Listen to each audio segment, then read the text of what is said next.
Told the feeling like I'm back in my damn mind. Told the feeling like I'm rapping a damn lie. Told the feeling like my life is a damn game. Nigga really wanna die in the night time. Only time I feel feeling low. That's why I said it on my face, but I'm down. All right, guys, I'm back. I know it's been a while since I did one of these. I wanted to go back old school, do one of my old prediction videos. Before I get too far ahead into this, I just wanted to say R.I.P. Easy. I think this will be our second year starting without him. He's gone but not forgotten. But I didn't want to glance past that. But on a lighter note, we are finally back, guys. It's been a long wait, 2-3 months. We wanted to start. We waited for this patch, and the time is here. Tomorrow we start. Ding, ding, ding. It's on and popping, and I am ready for it myself personally. I got the power rankings up. I'm not going to dive too much into it. It's just an opening slide. We already need term. Everybody already went through this, so I'm not going to go crazy into it. You guys see it. I think a lot of people will be moving up and down this board. But like I said, I'm not going to go crazy into it. We already did that. You see what it is. Put it on your bulletin board, hang it up in your locker, and you can prove the league wrong. I'm going to move over. Like I said, I got a couple slides of everybody's record that I predicted. I did a playoff predictor, picked each game each week. This isn't just like some guess where I picked every game, and this is what the computer spit out after I did it.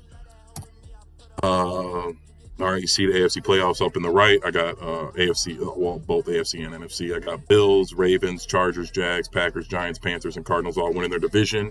In the wild card, I got Steelers, Bills, Raiders, Eagles, Vikings, Buccaneers.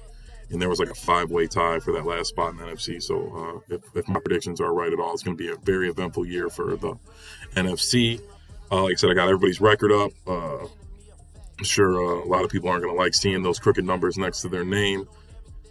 But I'll go starting left to right. AFC East, I got Bills going 10-7, Pats 10-7, Dolphins 7-10, and Jets 6-11. AFC East should be real fun. A lot of bad blood games in there. McGee and Malice aren't the best of pals. Same with Benny and McGee. Benny doesn't like the Bills guy. A lot of cheese accusations for the Bills guy and for McGee, so it should be fun. There's going to be a lot of post-game banter after the AFC East divisional games. AFC West, Chargers, that's me, Big Red. That's my division. Will stay that way for all of eternity. The Chargers 14-3, the Raiders 10-7, Chiefs 9-8, Broncos 7-10. Cass is making moves. The Raiders are okay team. He usually gives me some smoke year one, but we'll see. Chiefs, I got them going 9-8. June is June. He'll be a little bit better than average. His team's stacked. But the Chiefs team is also coming back down to reality even. And so we'll see how he fares against the rest of the league. And even though Waffle made a huge trade for Deshaun Watson, I do not think it'll help him make the playoffs year one. That's all I'm going to say.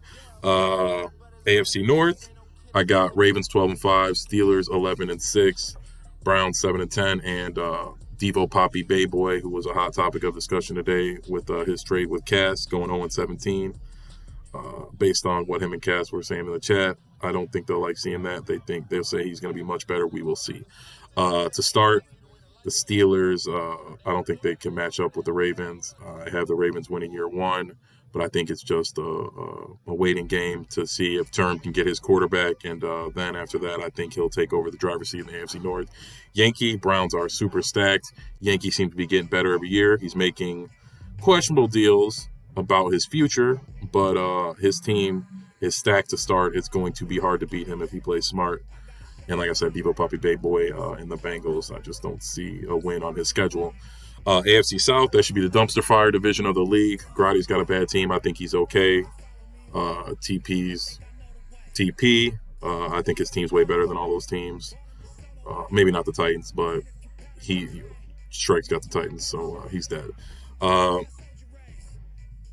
TP's made 2 big deals with me and Eddie. His team, so he looks like his team's ready to roll. I think he will be 10-7 and win the division. I got Grotty and the Texans 7-10, and then Colts and Titans losing every game on their schedule except for splitting against each other, I believe. But Strike seemed like he had a newfound spark for Madden. I don't know. Maybe he'll do better. I don't have high hopes. And App has promised to be better and promised to beat TP, so we will see. But I want to see it, not hear it. NFC East, our boy Chapo dropped a a bomb on the league, and he picked the Giants. That's a huge splash for the NFC East because Strike was their yearly doormat, and Coke Hills, J-Row, and Peckin usually duked it out every year and took turns winning the division, and it was always really even. And with adding Chop, I think that's going to put an end to that cycle. He's the clear best guy in the division. J-Row's not going to go down easy, though. He's been playing Madden all year round. I respect his grind. I love Madden, but not as much as this man. Peckin will be cheese with his Cowboys, we know, and I think Coke Hills will find his niche, but I don't know if it'll be enough, especially with Chops joining the division. No more free wins. I think he'll be 8-9. NFC West, probably should have saved that one for last. Cards 11-6, Rams 10-7, Niners 9-8, Hawks 3-14. I think Frank, who is the Rams, Turbo, Cards, and Blevins, who are Niners, they are extremely evenly matched skill-wise. I think Turbo has a much better team than both of them, though. He has Kyler, a lot of cheese. So I think he'll win the division only by one game. But Rams, or Frank, he's not going to lay down. I don't know what Blevins obviously isn't going to lay down. There's a lot of bad blood between them, a lot of bragging rights that go along with winning those division games. So I will be definitely tuned in. Hopefully there's a stream and we can. I am ready for those post-game blow-ups after those games. NFC North, we got Eddie. He's clear-cut Super Bowl favorite with a clear-cut top team. So I obviously think he's going to win the division. Florida is no slouch, though, himself. I think the Vikings are low-key nice as well, especially year one. So I think he'll be fine. Packers 14-3, Vikes 11-6, Bears 9-8, and the Lions 2-15. Bears and Saluki, I think just got bad luck of the draw this year. Having Florida and Eddie isn't in there is going to be a battle. But we'll see. I got Saluki as a scrapper, so I know he'll put something together. But the Bears are, kind of a project even after our blockbuster deal year one. So I think he'll have a tough time. Year 2, 3, 4, I think he'll make it much more interesting. Same with Florida. I think he'll make some good moves and close the gap between me and him, or between him and Eddie. But I think that is Eddie's division. He's a great GM. He's a great user. It's going to be hard to take it away from him. And to close it out, the NFC South. Panthers 11-6, Saints 11-6, Tampa 11-6, and the Falcons 4-13. Lincoln was the biggest beneficiary of us waiting. He got Gilmore and Henderson all in a week's time right before the league started. That was a blessing. So we'll see what that cheeseball does with his 9-corner lineup. But he, after all was all said and done, it had him winning the division. And Rye being the odd man out, not making the playoffs. It should be fun. Rye's got a lot of work ahead of him. The Saints is not as stacked as they've been in years past to start. He's got holes to fill, no quarterback, but I know Rye is going to handle his business and make do. KPMR and the Bucks is stacked super team. He hasn't been in the trade channel or anything like that, so it looks like he's going to stand pat, but stock Bucks are a tough out, even for good users. And then Domino, I don't really know what to expect from Domino. When he is attentive and playing, he is pretty solid.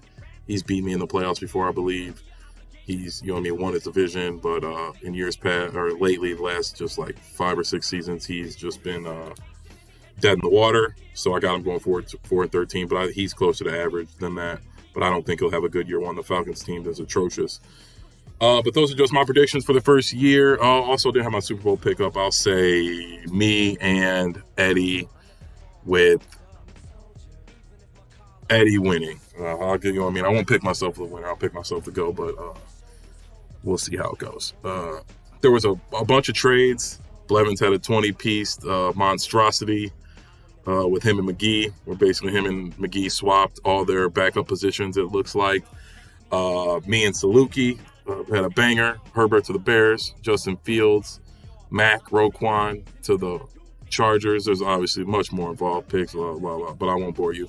But that should be fun for me to dominate the league with Fields. Bosa to the Eagles. Term got his trape off on Yankee, Bush, and Tuitt for Yankees picks. Cass, Devo, and Eddie did a head-scratching trade where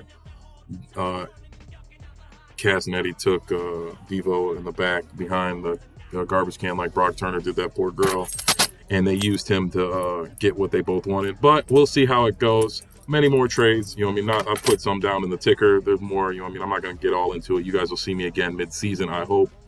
But good luck to everybody. And like I said, I'll see you real soon. You'll see me in the Super Bowl. And I'll see you in the chat. Good luck.